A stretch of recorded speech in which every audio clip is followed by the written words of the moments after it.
रक्षाबंधन की पूर्णिमा के दिन भी आश्रम में आकर बड़दादा की परिक्रमा करते हुए, हवन करते हुए हम ये शुभ संकल्प दोहराएं कि हमारे बापूजी की दीर्घ आयु हो, उनके स्वास्थ्य की रक्षा हो और वे इसी तरह हमारी रक्षा करते रहें, हमें अपनी शरण में रखें और भव बंधन से हमारे को तार दें, क्योंकि बापूजी के स्वास्थ्य की रक्षा हम साधकों का कर्तव्य है।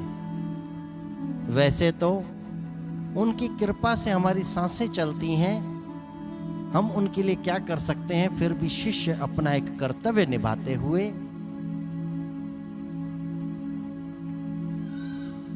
प्रार्थना करता है और ईश्वर से प्रार्थना करता है कि अब जल्द से जल्द हमारे गुरुदेव बाहर आएं और हमें फिर से दर्शनों और सत्संगों के लाभ मिलें। रक्षाबंधन का उत्सव केवल भाई और बहन का उत्सव नहीं है, लेकिन एक सत्य शिष्य और सद्गुरु का भी उत्सव है। भाई अपनी बहन को रक्षाबंधन बांधते समय, सूत्र बंधाते समय वचन देता है कि मैं तुम्हारी रक्षा करूंगा। हो सकता है किसी कारण से भाई अपने बहन की रक्षा न भी कर पाए, लेकिन जब सत्य शिष्य अपने गुरु की कलाई पर रक्षा सूत्र बांधता है तो गुरु भी उसे रक्षा करने का वचन देते हैं। और वो रक्षा किस बात की करते हैं? जो 5 विकारों में जीव डूब जाता है, काम, क्रोध, लोभ, मोह, अहंकार, इसमें जो जीव डूब जाता है, उस जीव को, उस साधक को, उस शिष्य को इन विकारों से गुरुदेव रक्षा का वचन देते हैं और रक्षा करते हैं। केवल इतना ही नहीं, लेकिन जन्म मरण के चक्कर से भी गुरुदेव उसकी रक्षा करते हैं।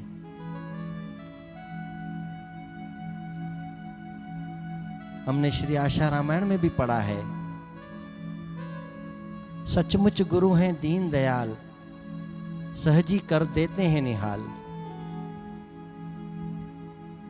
सूक्ष्म रूप से गुरुदेव आते हैं और अपने भक्तों की रक्षा कर लेते हैं। हम साधकों के अनुभव हैं, कईयों को ऐसे ऐसे रोग हुए हैं कि जिनकी कहीं पर उपचार होने की संभावना नहीं थी, यहाँ तक के डॉक्टर भी मना कर देते हैं। ऐसे समय में हम जब सच्चे हृदय से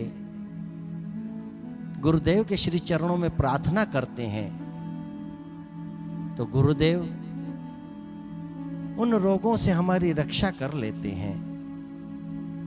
जैसे सच्चे हृदय से गजराज ने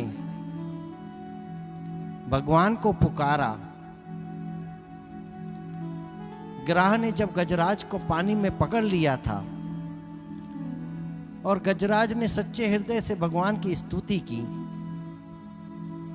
जब गजराज ग्राह वश कीनो तब हरि नाम पुकारी, जब गजराज ग्राह वश कीनो तब हरि नाम पुकारी, गज के फंद छुड़ावन कारण आए गरुड़ सवारी। गजराज के फंद छुड़ाने के लिए भगवान गरुड़ की सवारी पर प्रकट हो गए और गज की ग्राह से रक्षा कर ली। ऐसे ही जब रक्षा सूत्र शिष्य गुरुदेव की कलाई पर बांधता है तो गुरुदेव भी उसे रक्षा करने का वचन दे देते हैं। जब हम साधक पूज्य बापूजी से मंत्र दीक्षा लेते हैं, उस समय बापू हमें 10 मालाओं के बंधन में बांध देते हैं। लेकिन ये बंधन कितना हितकारी है ये कितना गुणकारी है, हमारे लिए कितना शुभ है कि बापूजी 10 मालाओं के बंधन में तो बांधते हैं, लेकिन बदले में जन्म मरण के बंधन से छुड़ा देते हैं। ऐसे गुरुदेव स्वस्थ रहें, उनकी दीर्घ आयु हो, ऐसी हम प्रार्थना करते हैं, और जल्द आपके दर्शन हो ऐसा हम चाहते हैं, क्योंकि बापू नहीं सह सकते तुम बिन हम दूरी, नहीं सह सकते तुम बिन हम दूरी, मेरी दुनिया तेरे बिन अधूरी, मेरी दुनिया तेरे बिन अधूरी, मेरे स्वामी हो तुम, अंतर्यामी हो तुम, मेरे स्वामी हो तुम, अंतर्यामी हो तुम, अपनी सांसों में तुमको बसाते रहें, बसाते रहें।